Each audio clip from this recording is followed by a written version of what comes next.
Hello everyone, I hope you're doing really well.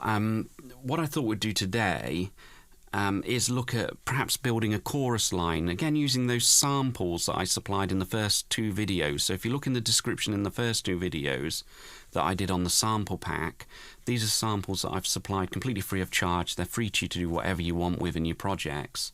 But I thought what might be cool is if we look at some of these samples, but perhaps using the strumming patterns, maybe try and add the chord pads with it, maybe add some drums, maybe look at VST instruments, but try and keep this under 10 minutes.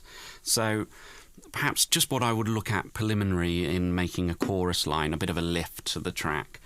Someone left a comment today about my gain staging video and stuff, and saying would it make more sense to change the volume to gain stage your project before you started the recording project. And of course I completely agree it would. It's just I'm not always the most organised person in the world, so quite often I just get some inspiration, start recording, and then I worry about it later. Once I realise my levels are going mad and I'm clipping, then I start to worry about gain staging. But absolutely right, it's worth gain staging if you can. Get your project set up, even in a template.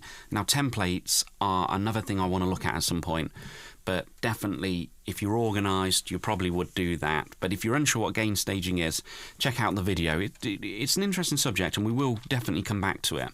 So I thought I've set the locators here from bar 15 somewhere around here. This will perhaps be our chorus before we go back to the verse, and perhaps we'll do the verse again but with maybe a bit more development. At the moment we haven't got much going on at all. These are just the samples we put in video 1, and then video 2 was making this little pedal here you'll hear. Just that piano on its own, but it's quite nice on its own there. I thought some sort of reverse perhaps, or like a reverse cymbal, and then going into our chorus. But I thought once we get to the chorus we could use perhaps some of the strumming patterns in the sample set. So again, what I'm going to do is go to my right zone. Again, you've got Control Alt R if you want to get to that right zone quickly, or you can just go to here, get our right zone. Once you go into your right zone for the first time, it probably looks something like this. So you've got your VST instruments, effects, etc, etc. But we're going to go to File Browser, and then what you've got to do with the browser system is browse all the way around until you find the sample pack that we created for this. So if you copied it onto a C drive, a D drive, a memory stick perhaps, you've got to locate it using the browser. Okay, I'm going to look at these Ibanez unprocessed sounds. So I've clicked on there, and can you see they've appeared here down the bottom, so I can actually start dragging these in. Apart from my memory is so poor, I've forgotten what the chords are. So I can just expand this with G and H and it will tell me what the chords are. So it's D minor, A minor, C and G. Or if you didn't want to go through the hassle of doing G and H, you can highlight each sample and it will just tell you here on the left, at the top of the left of the Cubase project. So it's telling me I'm a D minor, I've got A minor, I've got C and G, and I'm not going to change the chords for the chorus. I just want it to build dynamically, so in volume rather than the actual, and texturally rather than the actual chord sequence itself. But if you wanted to mess around and make different sequence, but I thought for today let's just look at using the same chords. Now can you see the first one it's on A minor strum. I am going to look at using these strum patterns. So I've got A minor strum highlighted. I'm then going to go down to my next one, which was C major, wasn't it? And again, it's strum I want to look for. But when I click on this next one, I'm going to press Control before I click on it. And then, therefore, you've got A minor highlighted and C highlighted. So when we drag this in, it's going to drag them all in one go, rather than you can do them all individually. It just saves a bit of time. Okay, and then D minor. And then it was G, wasn't it? Okay, so I've got all of those 4 chords now highlighted, so I'm simply going to grab it, and can you see there, you can actually see it's got 4 audio tracks. I'm going to drop it onto start bar 15. It's just given me this quick prompt. Do I want it to go on one track or different tracks? Now, if I just did that with a load of stems, so a guitar, vocal line, bass, drums, I'd want it to go on different tracks in order so I can mix it. But because this is all from the same sample set and the same instrument, I'm just going to stick it on one track. And I've actually dragged it onto the same track as the guitar before for this one. Now, I'm going to get rid of my right right zone. And can you see here I've got A minor, C, D minor, G. I've got them in the wrong order, so let's literally just do a bit of a reshuffle just by left-clicking on them. That's right, isn't it? I've only had to change one. Okay, that's great. So now we've got D minor, A minor, C, and G.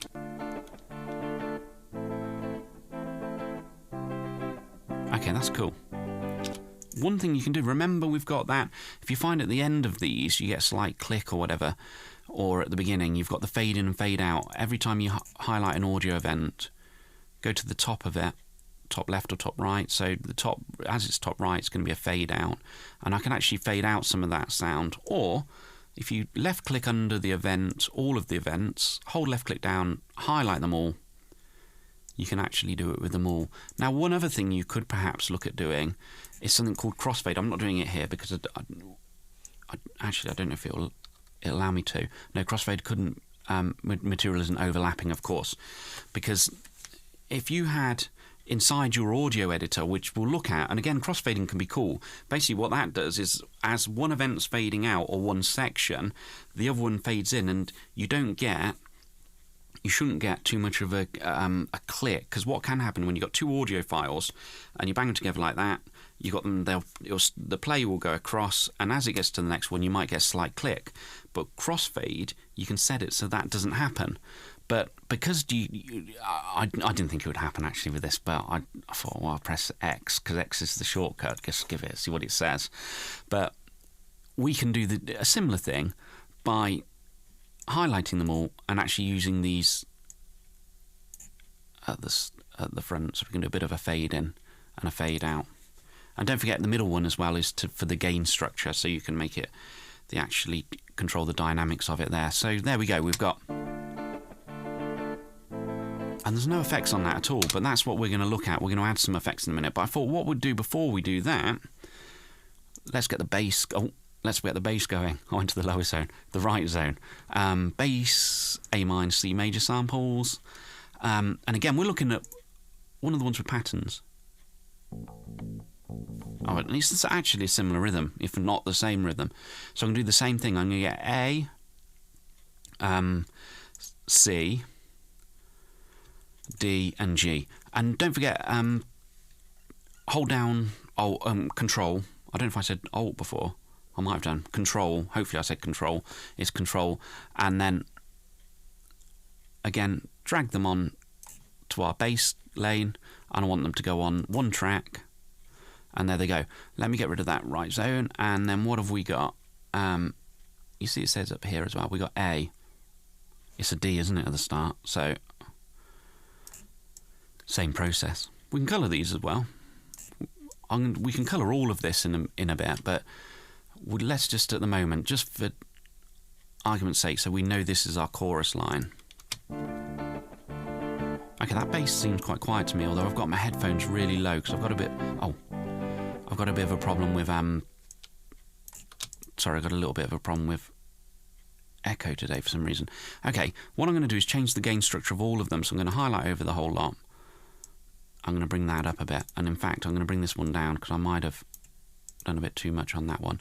We'll have a look at leveling this out. A compressor can work really well for leveling. Once you've got all of the volume level as you really think is quite close, then a compressor can be used, and that will level it even more. But this is something that we'll look at in more detail.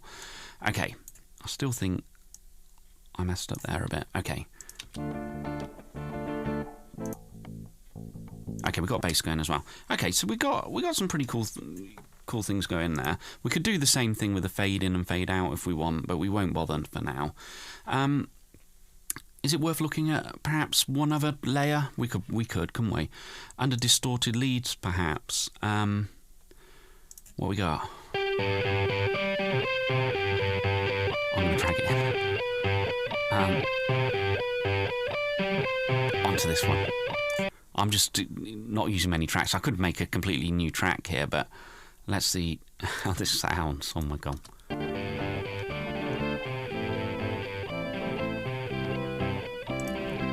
Okay, I'm unsure. I'm not sold on that, to be honest. But we'll leave it there for the time being. In fact, I'm going to click on the event, I'm going to drag it to the right, I'm going to get it to come in on this second part of the chorus. I'm still not completely sold on it, but we'll see. We can work with this.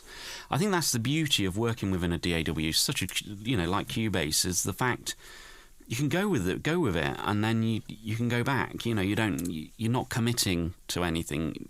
If it doesn't work later on, we'll get shot of it. Now, how about we add some drums to this? So we're going to make a new VST instrument line, and we're going to make a new we're going to make a new groove agent, because we've got one groove agent here, which is our wood drum. So remember, we've got 3 ways, and whichever way works best for you, or whichever, I seem to do it differently every time. So we've got the add instrument, we've got right click in this area, add track, or you've got your right zone here and add instrument track. I quite like probably the right zone. I'm getting more used to using the right zone. I've got so used to using everything else that I kind of ignored this zone for a while, but it's all right. It's pretty good. Okay, I'm going to drag groove agent. So I just literally went to my instruments, went to the right zone, dragged him in, get rid of the right zone. But look, we've got nothing here. I'm going to make a new sample set of like big metal industrial sounds and stuff that I want to mess around with, and I'll do a YouTube video on it, and I'll give it, again, like the sample pack, I'll give it away free so you can use it. To get a preset loaded, if we go up into this area up here, these are our kits. It's actually on one called Pop Kit. Now, I don't know, I haven't got a clue what it sounds like, but I'm pretty low on volume here. Oh, maybe I'm not.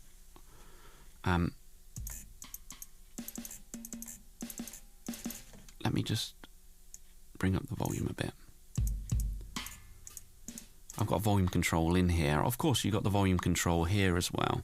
Now, one useful thing, just to get inspiration, if you're looking for a drum line, you can actually, on each instrument, go to pattern, and you can actually click on each one. Oh, because I turned the volume up, I'm running really hot now.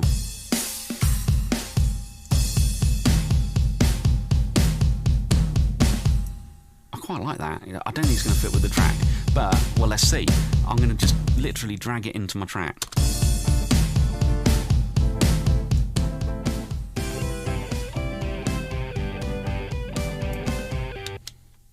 I'm all right with it. I think it's all right. Okay. It could have been a lot worse. Okay, you can also you can do all sorts of things. And again, I have done a video on Groove Agent, I think, but it might well be worth looking at this in more detail. There's so many things you can do with adding swing and all kinds of things, but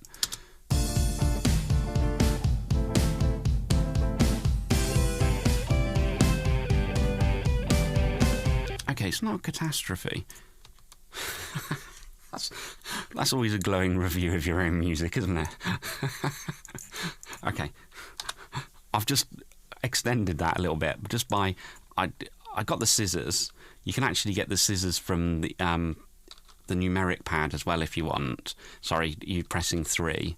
Oh, tell you, I got the wrong. I went to, what did I go to there? I don't know, 4 instead of 3. I pressed 4. Tomorrow I've got arriving editor's keys, which are a keyboard with all the shortcuts on there, and I'm going to do a review on it. I think I know most of the shortcuts, but I thought it'd be good to do a video and also to test myself to see if I actually do know all the shortcuts. I'm not sure I do, but hopefully I do. Okay. Oh, well, the first thing I've done that loop in completely the wrong place, so let's start that again. I'm going to take, in fact, I'll tell you what I'm going to do. I'm going to right click and get the scissors, or I'm going to press 3, remember, for the scissors. I'm going to get rid of that end bit. I can get it back if I want later. I'm going to highlight all of this. I'm going to extend that, and then I'm just going to Control D, which duplicates that. This is a repetitive riff. I don't think it changes anyway.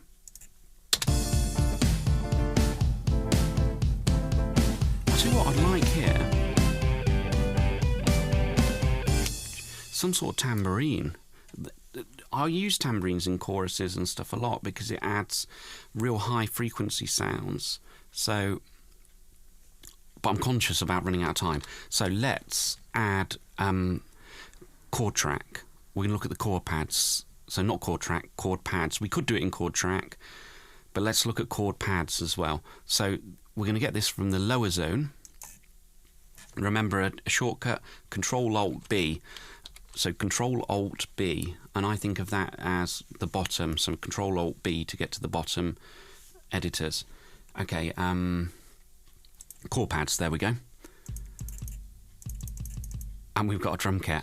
Because, do you know what I've done? I've got Groove Agent still highlighted. So, I'm going to highlight piano now. That sounds better. Okay, we could even do a pattern with this. Okay, one thing we could do, I know the first chord is D minor. I could literally just grab the first chord, take it to my piano, and drag him in, and then it's quiet, but there's a piano in there. You also could go to, remember when we looked at the chord pads, if you go to E, I'm on piano player at the moment, instead of playing chords, I could go to a pattern, and I can even import a pattern. So, this will let you choose from anywhere. So maybe let's have a look. So you go to import audio. The cool thing about the import audio as well is if I'd recorded that bass with the pattern or the guitar line with MIDI, I can actually import the MIDI rhythm, and you can come up with all of those different instruments using chord pads with that rhythm, which is really cool. Whether it'll work for this, I don't know. I just don't know. So, oh, it's all right. Okay, let's go with it. So I'm just going to take each chord and drag it in where the piano is. So it was D minor. Oh, what was it? It was D minor, A minor. Have we got A minor here? Yeah, A minor. C major, and the last one was G. Now, last time I used the chord pad, I must have used G7. So, we're going to go over to the left-hand side, open the editor. I'm going to take the 7th off, and I've got the G. And don't forget as well, you remember, you can extend these chords, and you can also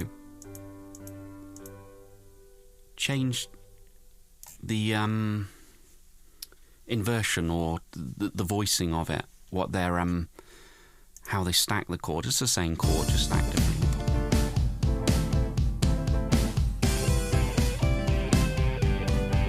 Now we're quiet on that, aren't we? So let me just lasso over all of those, press Control D for duplicate, and come out of here. This might be a real good opportunity to bring up the automation lane. So I'm going to show my automation lane down here, and then do you see the way I did that just at the bottom left? It comes up with the volume it's at, and then I'm going to get my line tool, and I'm literally going to bring this up here, and that might be quite cool to let this fade up, because I'm going to bring in a reverse cymbal there as well. So as the piano comes up, we've got that coming. Okay.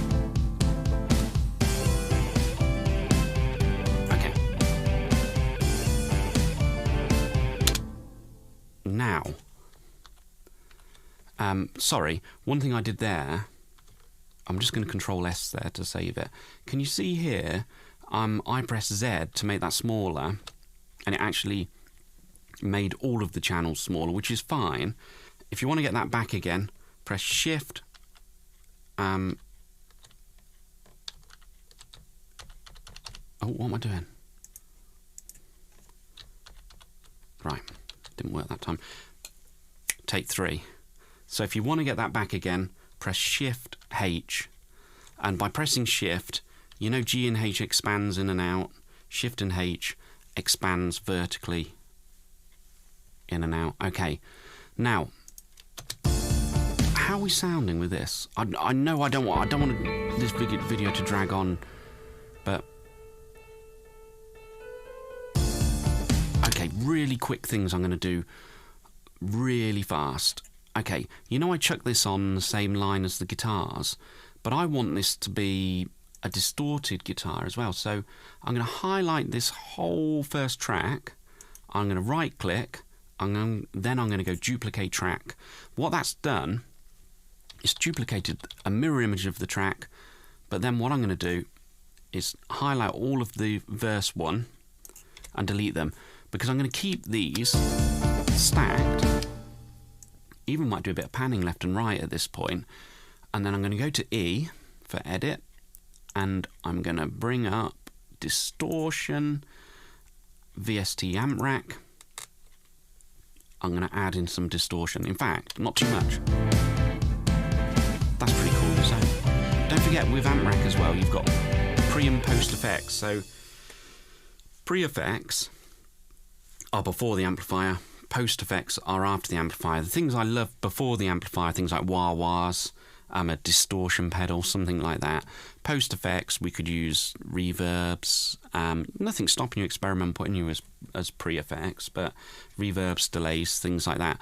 But I'm not going to at the moment. I'm just going to stick, because I know we're running out of time a bit. We've got a reverb on there anyway. So, because the other thing we haven't looked at is EQing. And if I just look at this, you see we've got a load of bottom end where the bass and the kick drum love to live around here. And there's no need to have my guitar at that point. So I'm going to show you how we can use low cuts or high passes. It's the same thing, but a low cut in order to get rid of frequencies and instruments that we don't want and make the mix hopefully sit better together. Okay, but you know I mentioned I was going to use a reverse cymbal as well. Let me go to my right zone. How about we go to... we're going to look at, going back, we're going to look at loops and samples. That's what it was. I quite often I get this from F5, the media bay, but this is another media bay here. Let me just show you what it looks like. So if I press F5, you've got a media bay here as well. It's the same thing, but just... I kind of prefer working on, it's that one I said before. I've got so used to working like this. But anyway, I'm going to search the whole computer and I'm going to look for a reverse. Okay, the reverse crash. Let's do it. Double click on it. It creates it in the project. I want it to be about there. Let me just check that's right. Oh no, it's not quite, because... I'll tell you what I did wrong there. This is another tip. F5.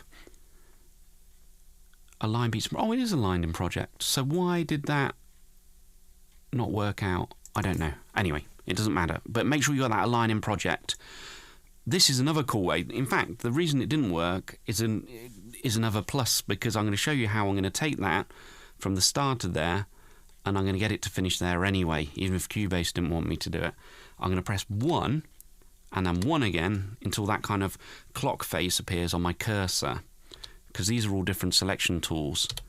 But once I've got it on object selection with the watch or the clock face, I can click on this file. Just at the bottom you'll see 2 arrows appear. Literally drag it to the right, and there we go. And that kind of works all right. I like the reverses. What I love to add in my pieces are sort of effects. They call them ear candy and things like that, but ways of adding things. And half the time when you're listening to music, you don't even know it's there until it's taken away. But it's ways of adding variety. And like I say, I'd love to add a tambourine in here. Or even what else could a shaker or something like that, or hi-hat, anything with some high frequency sound, because at the moment it's a bit but that would really bring that up. Also, what else would I think of doing? Perhaps I'm not overly smitten with this, I'm not too keen on this lead. I might think about perhaps changing that out, maybe using an auto panner. But this is now, I've got an idea for the chorus. I'm not saying it's the finished deal by any respect, so I wanted to just to introduce you how I might make the chorus. And then what I probably would do, just for speed, is left-click under this project, grab a good proportion of the verse, so this main area of the verse, so they're all highlighted, drag them over to the end of the chorus, keep left-click down the whole time I'm doing this, because otherwise if you let go left-click, it's going to chuck it into the wrong place. So Control-Z to put it back. Keep left-click down, move it where you want it to go, press Alt, and then let go left-click. And then at my end, I'll take loop off, at the end of my chorus, we're back to the verse. And again, that's really abrupt. We've got to come up with a way of making this so it's not like... otherwise you end up with sections that just sound like they've been stapled together, and we want to make sure that these flow smoothly, should I say. But I would also, in my second verse, is look at changing something round, perhaps the rhythmic elements, maybe add some different things to change it texturally. You can do really simple things just to make the verse 1 and verse 2 and same as chorus 1, chorus 2, just slightly different. But I hope those sort of things help as a sort of an idea to get us going. If you want to leave anything any questions in the comments, anything at all, but perhaps we could spend one more video on tidying this and making sections sound like they should work together. I don't know. If you let me know what you would like to do, but perhaps we'll do that as the next video. But as I say, hopefully tomorrow the editor's keys, the new keyboard of all the shortcuts for Cubase is arriving, so we'll perhaps do a video on that and what my impressions of that. But good luck with that.